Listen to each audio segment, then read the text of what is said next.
Οι άνθρωποι δεν μπορούμε να συνεννοηθούμε μεταξύ μας όταν έχουμε εγωισμό. Όταν πιστεύουμε όλοι μας, και ο καθένας ξεχωριστά για τον εαυτό του, ότι κατέχει το πλήρωμα της αλήθειας.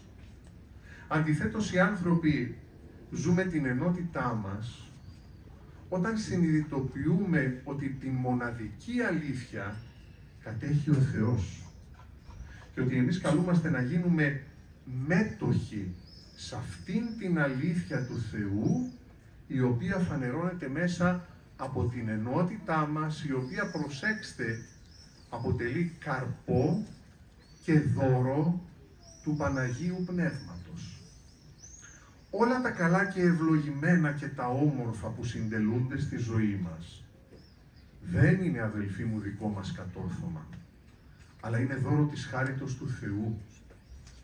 Και αν αυτό δεν το συνειδητοποιήσουμε, δεν το πιστέψουμε και δεν αγωνιστούμε να το κάνουμε πράξη στη ζωή μας, τότε δεν θα μπορέσουμε ποτέ να χαρούμε όλες αυτές τις δωρεές του Θεού. Γιατί μια ζωή θα θεωρούμε ότι κάτι δεν ικανοποιείται από αυτό που θέλουμε.